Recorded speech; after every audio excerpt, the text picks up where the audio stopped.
Hello everyone, myself Dr. Rajarshi Zavde, Assistant Professor, DG College of Commerce, Satara. Today, we are going to discuss about the second part of contract of agency. So in the last lecture, we have seen section 182 of Indian Contract Act, which talks about agent, principal and third party. We have also seen rules of agency. Then we have seen essential features of agency. We have also seen the creation of an agency, that means the modes of creation of an agency. We have also seen duties and rights of an agent, and today we will see about rights of an agent, and then principal's rights and principal's duties. Then we'll see termination of an agency. So if we are discussing about rights of an agent is also having some rights. He is entitled to have remuneration. Then he is also entitled to some money. Then right of retainer, that right also he is having. He can retain the money or the property if he is not getting the remuneration, or if there is any problem and there is any injury to the rights of an agent. Then third is right of lien, so he is also having right of lien.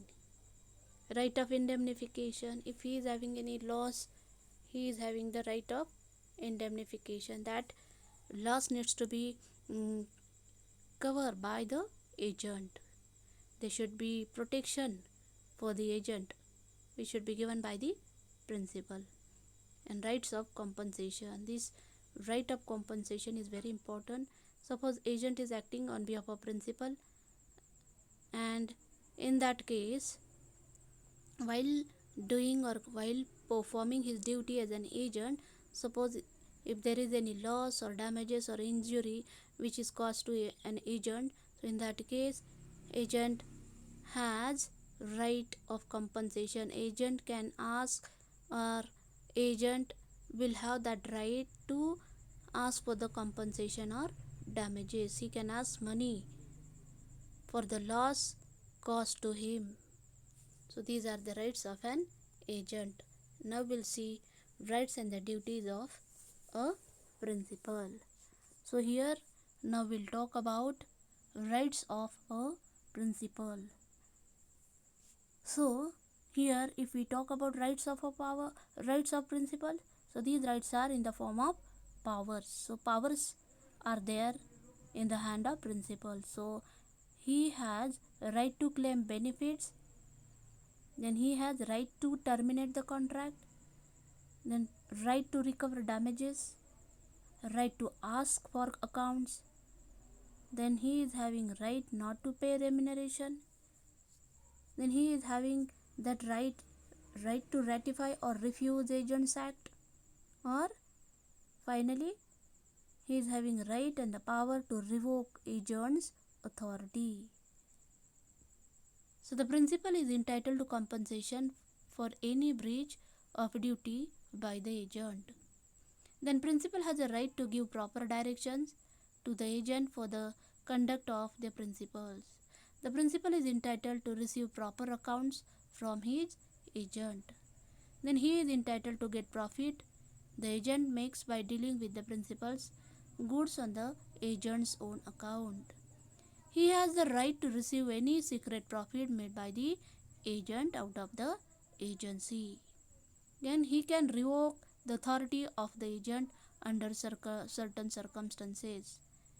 And finally, the principal has the right to receive all sums received on his account by the agent after deducting the lawful remuneration and expenses incurred thereon. So in all these cases, there are powers and the rights of a principal. Now we'll see about duties of the principal. So here there are duties. The duties of principal towards his agents. These are the rights of the agent against the principal. So here following are the important duties of the principal. So duty to indemnify the agent. So here the principal is bound to indemnify or compensate the agent for all the lawful acts done in exercising the authority giving to him. Then all the agent's acts should be lawful and within the authority conferred or given on him. So principal will be only liable for the lawful act which is done by the agent on behalf of principal only. The principal is only liable for such damages. Next is what? To compensate agent for injury. So here if an agent suffers an injury due to principal's neglect or lack of skill, then in this case principal must compensate the agent. Such injury must be due to the business of the agency and principal's negligence. So if the principal is doing wrong thing and for that wrong thing agent is suffering, in that case also agent is also entitled to get the compensation. Next is to identify agents for acts done in good faith.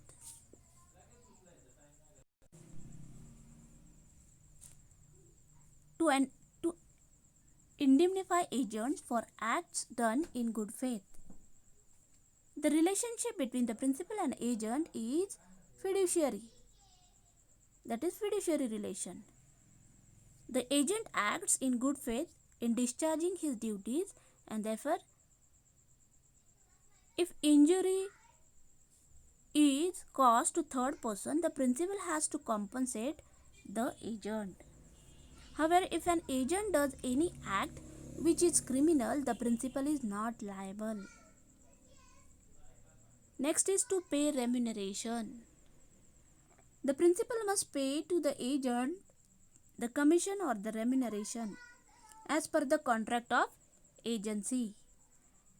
It is his duty to pay the agent the amount of advantages made or expenses incurred by the agent in carrying out principal's business. Now we'll see to pay remuneration. So here the principal's duty is to pay remuneration as per the contract of agency. It is his duty to pay the agent the amount of advances made or expenses incurred by the agent in carrying out principal's business. Next is to pay for agent's misrepresentation or fraud. It is said that the act of the agent is the act of the principal. Therefore, if the agent commits fraud or makes representation or misrepresentation in the course of agency, the principal is responsible to a third party. The principal has to pay the party defrauded or deceived by the agent. Next, to bind by the contract. So here the principal is liable for the contracts entered into through an agent. The principal is bound by the acts of his agent with all their consequences, but such acts should fall within the authority of the agent. And next, notice to an agent. This is very important. Any notice or information given to an agent or obtained by an agent in the course of business, this is binding on the principal. Such notice has the same effect as if it is given to the principal. The principal cannot escape from such liability. Now we'll see about some liabilities of principal towards the third party. So, principal's all acts are his agent's acts done within his authority.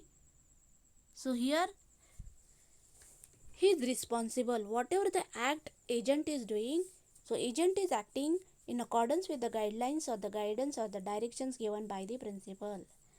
So if there is any mistake, then not the agent but the principal will be liable to face to third parties. Second, misrepresentation or fraud of the agent. Suppose the agent is doing any misrepresentation or fraud, so here principal will be held liable. Next is information obtained by the agent. So that information should be particular only where the agent acts for an unnamed or undisclosed principal. So here this is also the liability comes upon the principal. Then where the agent is personally liable, in that case also principal is liable because agent is acting on behalf of principal only to or towards the third parties. So now we'll see liability of agent to third parties. First is where the agent acts for foreign principal. So in this case also agent's duty is to third parties. Where the agent acts for an undisclosed principal, so liability comes upon the agent. When he acts for a principal who cannot be sued, that means he cannot file a case. So here agent is liable towards the third parties. Next is money is paid by a mistake or fraud. So here agent's liability will come over there in case of mistake or fraud which is done by an agent. Next is the agent exceeds the authority. This is also very important. When the authority which he is using, or if agent is not acting in accordance with the authority provided by the principal and he is using his own authority, then in that case also agent will be liable. The agent's authority is coupled with interest. Suppose if agent is doing or using his own authority and it is to gain the interest, in that case suppose if there is any loss, then in that case agent will be liable. So the usage or custom of trade makes the agent liable. Here there may be a loss, so in that case agent will be liable to third parties. The agent signs the negotiable instrument in his own name. So here we need to understand that agent need to be always act on behalf of principal only. Suppose he is acting on himself only or for himself only, so in this case he is signing the negotiable instrument, any check or any document, and writing his own name. That means he is creating fraud or the thing which is prohibited to do. He is not following the order given by the principals.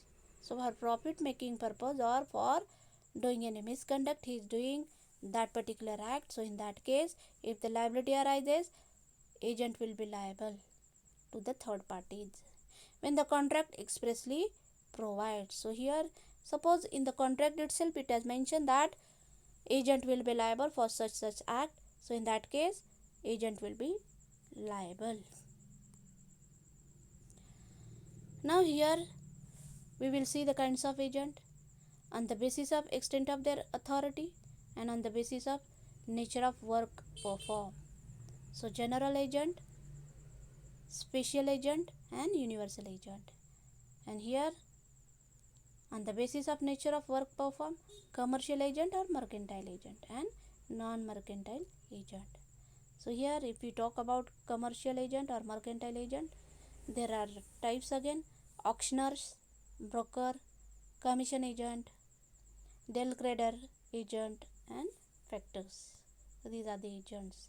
There are the sub-agent also and substituted agents also, the co-agents also. But this should be in accordance with the guidelines or the directions given by the principal only. Now we'll talk about the important part, and that is the termination of agency.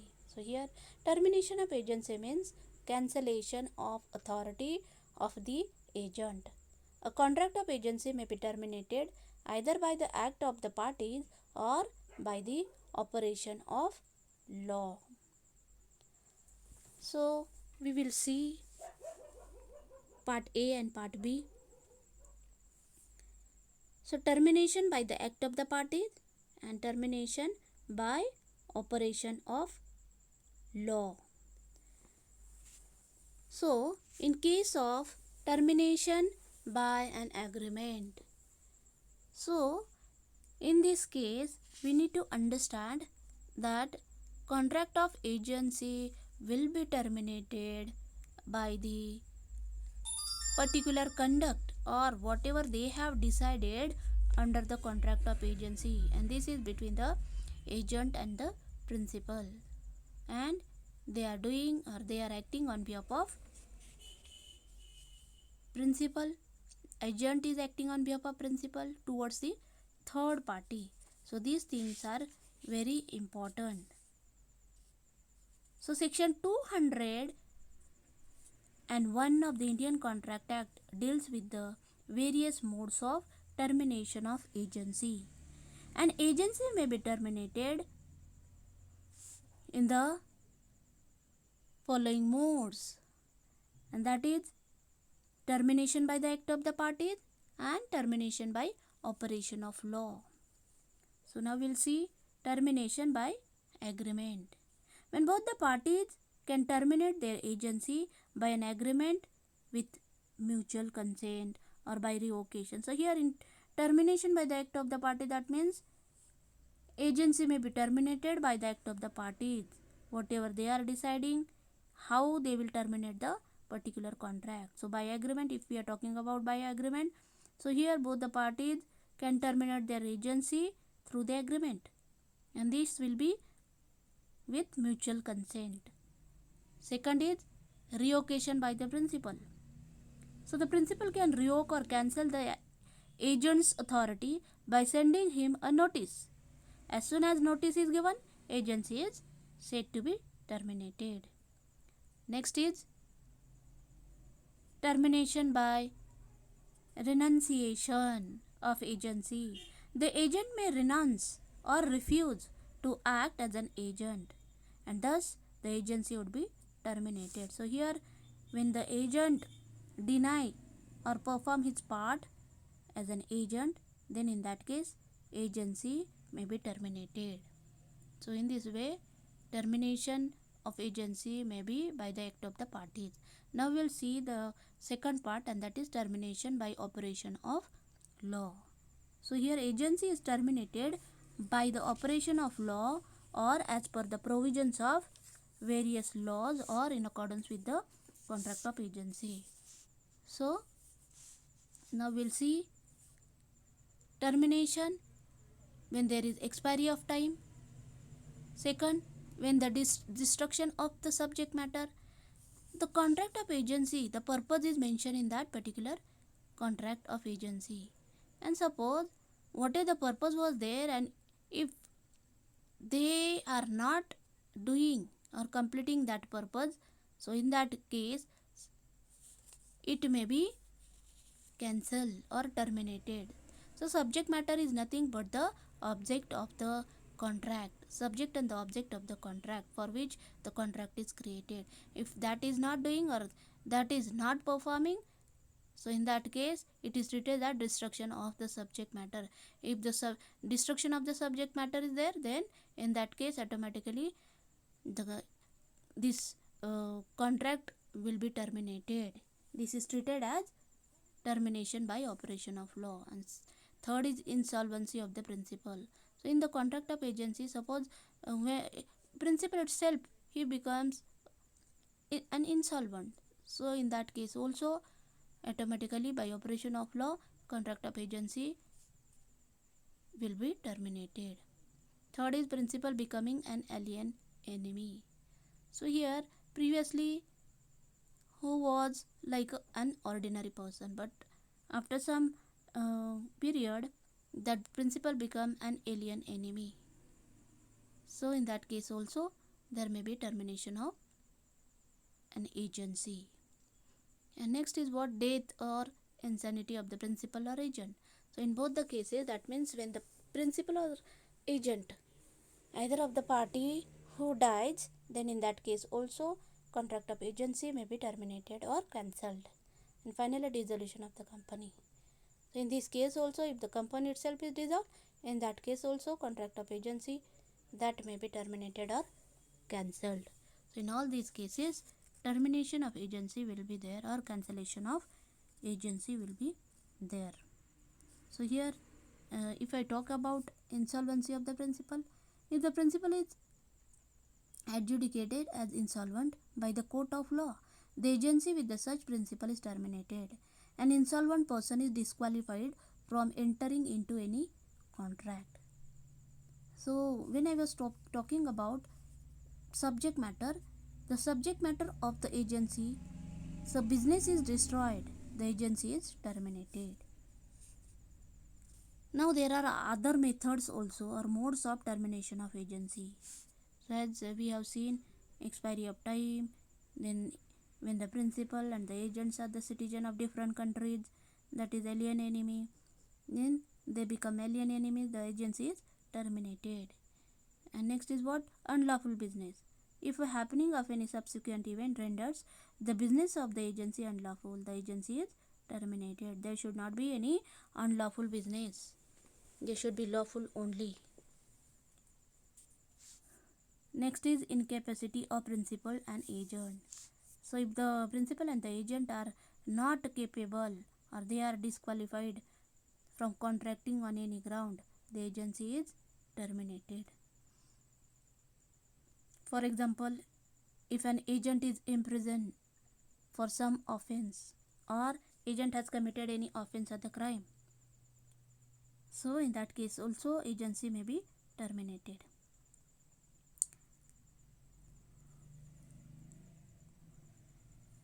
Now we'll see revocation of agency. So there are irrevocable agency also. When the agency is coupled with interest, then also there will be revocation of agency. The agent has incurred liability, this also we have seen. The agent has partly exercised authority, in that case also there may be a irrevocable agency. He needs to perform his whole part. And these are the references which I had used. Dr. Chaudhary book on business regulatory framework, Indian contract law by Avtar Singh, and Bayer Act on contract law. So today we have completed our contract of agency topic. Thank you.